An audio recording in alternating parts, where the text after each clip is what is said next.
Hello everybody and welcome to the School of War. Today we're gonna be covering a topic that came up with the new patch, something that I want to cover for a while since it has been announced and we had tested it on the test servers. The ability swapping. Now most of you are probably wondering what would be the best abilities for a specific unit, and that's exactly what we're going to tell you. Today we're gonna start with the tier 10 medium infantry.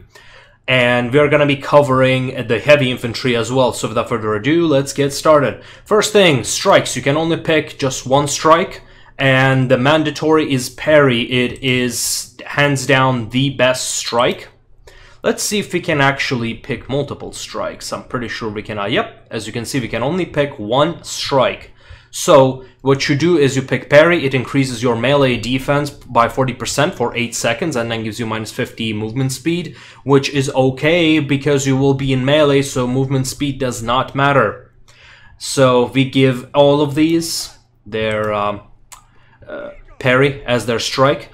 Now let's go for the second ability. Now for the second ability, if you are not playing Germanicus, go with raised shields, but if you are playing Germanicus, then what you will want to do really depends on, well, the kind of composition and the strategy you're going for. In general, you will want your light pillar. The range of that light pillar, the biggest utility of pillar is its slowing effect. It is not going to do much damage. Sure, it can do a lot of damage. The heavy pillar can do a lot of damage to range units, but you're not going to get in range in a competitive scene. But light pillar, you definitely can. So, second ability, light pillar.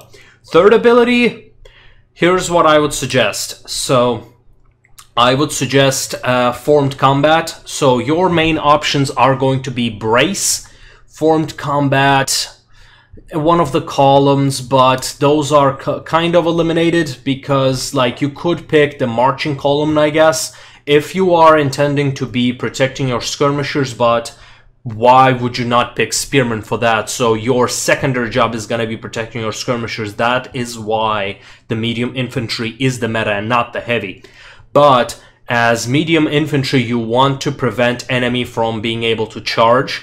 And when you're fighting anything outside of spears, you want to have your formed combat activated. So you will pick a formed combat. Now for your third unit, you might want to add presence. If you'd like, you can, if your strategy allows you to do, if your team composition allows you to do it, you might want to pick 2 formed combats as a third ability and then a presence. It's completely up to you. It is not going to make too much of a difference. But if you are intend to be a bit more versatile, just be safe and play 3 formed combats. So to sum it up, the best abilities for the medium units is parry, light pillar, and formed combat. Now, let's take a look at the heavy infantry, the Imperial Guard. Let's put them in. So their abilities should be identical. However, they have Raise Eagle, which is a very important ability that we are going to take. So, as heavy infantry, honestly, it is just not very well used for obvious reason. They are incredibly slow. But let's begin with giving them parry. Now, heavy pillar, we'll replace that with a light pillar, obviously. And the third one, we will have to choose between formed combat. Formed combat is really good. Okay, so here's what I would suggest. 2 formed combats. And then the third one will have Raise Eagle.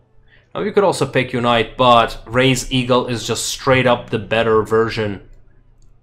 Right here. So for your third ability, pick Raise Eagle. Why Raise Eagle? That 20% morale can do 2 things. One, when you're surrounded, it prevents you from routing outright and thus canceling your vengeance. 2, when you have morale over 100%, you get confident status effect, which increases your melee attack, defense, and everything you need.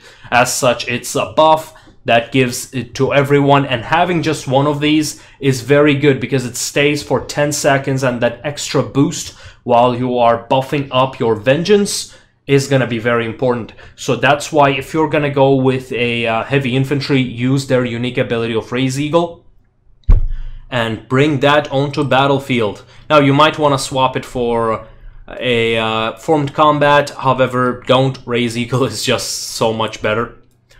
and because of your already high defense statistics, that extra melee defense is not going to be as effective.